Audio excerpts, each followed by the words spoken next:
घग्गर नदी। और आपको एक चीज़ दिखाते हैं, भूमिगत पानी रिचार्ज शिवालिक के पहाड़ियों से आने वाली ये हनुमानगढ़ ज़िले की जीवनदायिनी नदी पीलीबंगा क्षेत्र में पहुंच चुकी है। और बड़े ही दुख की बात है कि हमारे पड़ोस में स्थित गांव कालीबंगा, वहाँ पे एक तटबंध नदी का टूटने से कई किसानों की ज़मीन फसल जलमग्न हो गई। तो राज्य सरकारों को, जिला प्रशासन को चाहिए कि वो कालीबंगा के जो प्रभावित किसान हैं उनको उचित मुआवजा दिया जा सके। तो दोस्तों, जल है तो जीवन है, जल है तो कल है। ये घग्गर नदी का नज़ारा, और ये वाटर भूमिगत वाटर रिचार्ज सिस्टम है।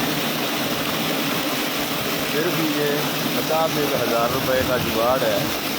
और ये देखिए कितना पानी, 3 मोगों जितना पानी इसके अंदर जा रहा है। अब ये 3 दिन 4 दिन कितने दिन तक ये घग्गर नदी चलेगी, तो ये पानी भूमि को रिचार्ज करता रहेगा। इसकी पानी की वजह के कारण ही ज़मीनें तो बंजर हो रही हैं, पानी की कमी आ रही है। क्योंकि नीचे ये जो ज़मीन दिख रहे हैं घग्गर नदी द्वारा लाई गई, इसका कम से कम 17-18 फुट गहरा इसका एक पूरा, इसको आप परत कह सकते हो। तो ये जो नदी का ये जो पानी है, तो ये 17-18 फुट की इस परत को तोड़कर नीचे नहीं जा सकता। तो इसलिए ज़रूरी है कि नीचे जो अंडरग्राउंड हमारा वाटर सिस्टम है उसको रिचार्ज किया जा सके। तो ये जो सभ्यता थी कालीबंगा पीलीबंगा की, तो अपने पास में स्थित है सिद्धू घाटी सभ्यता, वो सभ्यता भी कोई पानी की अधिकता के कारण लुप्त नहीं हुई थी। हुआ ये होगा कि नदी ने ये रास्ता छोड़ दिया होगा, आना बंद कर दिया होगा, तो लोग यहाँ से माइग्रेशन कर गए। तो ये जो ज़मीनें अब आप तट के उधर देख रहे हो, खाली ज़मीनें थी, ये पानी आने से पहले तक, जब अब उनके अंदर धान वगैरह बोया जाएगा, तो जब पानी नहीं होगा तो लोग मजबूरी बस माइग्रेट करेंगे। अगर ऐसी विधि सिर्फ 50,000 रुपये लगाकर ऐसी विधि बढ़ा ली जाए, कुछ नहीं करना है, एक 10 इंच की बोर करना है, कैविटी बनानी है, सुराख बनाना है ब्रेकिंग निकाल के, और बस ये पानी छोड़ देना। मेरी 2 मोटरें हैं, एक मोटर ये है और एक मोटर ये है, दोनों के बीच के अंदर ये वाटर रिचार्ज सिस्टम लगा हुआ है। तो ये सुबह से पानी आया हुआ है और सुबह से ये यूँ ही चल रहा है, और सारे का सारा पानी भूमिगत चला जाएगा।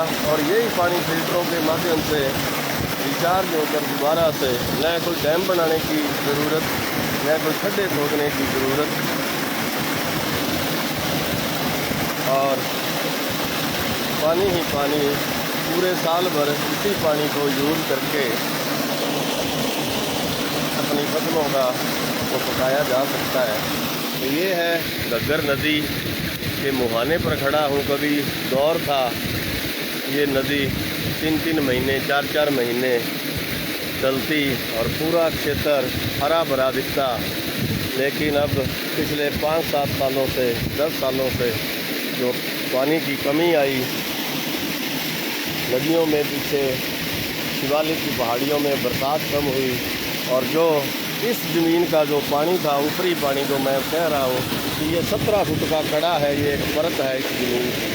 तो इस पानी ज़मीन से यहाँ से ये बह रही है, इसके नीचे 17 फुट की मिट्टी है, ये लाल मिट्टी, चिकनी मिट्टी जिसको बोलते हैं। तो ये अंडरग्राउंड जा नहीं पाता पानी, पानी यूँ ही बह जाता है, खेतों में चला जाता है।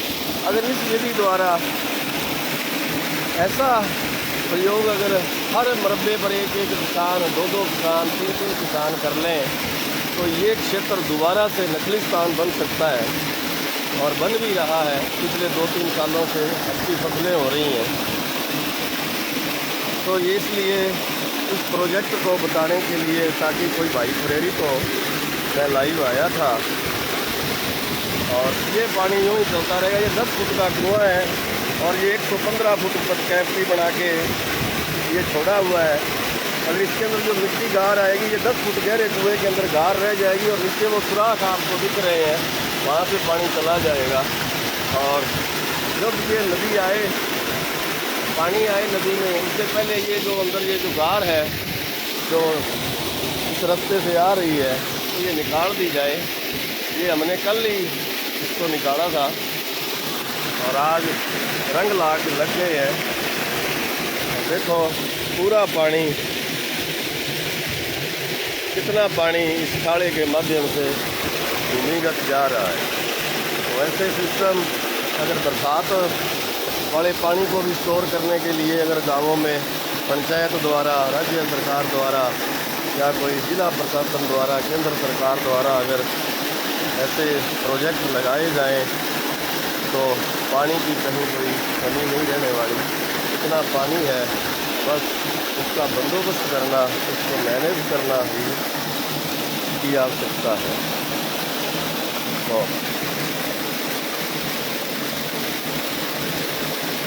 ये सिस्टम पटियाला साइड के अंदर क्या हुआ था, एक बार ये घग्गर नदी जो पटियाला से होकर आती है, वहाँ पर भी 300 फुट गहराई तक ये बोरवेल, ये जो भूमिगत पानी था वो कहते हैं चला गया था। लेकिन वहाँ पे सरकारें थोड़ी किसानों की सुन लेती है। तो बादल साहब की सरकार के सुनने की बात है कि वहाँ पटियाला की घग्गर नदी का ये जो बहाव क्षेत्र है, वहाँ 10 फुट व्यास के कुएँ खोद कर उनको ये जो अपने ईंट भट्टों पर जो खंगर होते हैं उनसे भर दिए थे। तो वो पानी अब बताते हैं कि पटियाला के जो घग्गर नदी के बहाव क्षेत्र के पास जो भूमिगत पानी 300 फुट पर चला गया था, तो आज से 7-8 साल पहले कोई भाई ने बताया था कि वो पानी का लेवल 15 फुट पर आ गया था। तो दोस्तों ये है पानी की माया।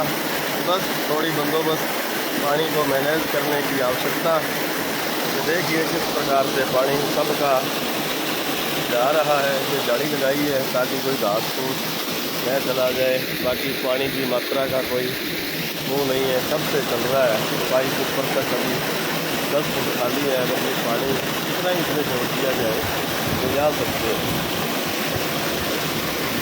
तो कभी ज़्यादा नहीं, बरसात के पानी तो नहीं, तो ये घग्गर नदी के आसपास के जो किसान भाई हैं, यहाँ से ये घग्गर नदी सूरतगढ़, अनूपगढ़, विजयनगर तक ये पानी जाता है।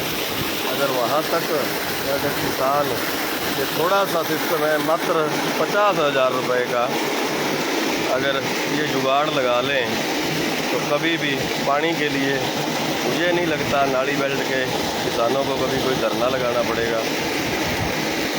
बहुत ही शानदार चीज़। तो ठीक है दोस्तों, अब चलते हैं घर पर। पानी हो गया है अपना स्टार्ट, और उससे पहले क्या था, नहीं यहाँ 25-26 जून को धान लग जाता था। अब तक धान पूरा पक जाया करता था, लेकिन ये देखो ज़मीनें खाली पड़ी है। एरिया में कहीं भी आपको हरियाली नहीं दिखेगी, कारण भूमिगत पानी नहीं है। और ये जुगाड़ अगर हम लगा लें तो कभी भी किसी भी प्रकार की पानी की कमी से खेत खाली नहीं रहेंगे। जय किसान, जय हिंद।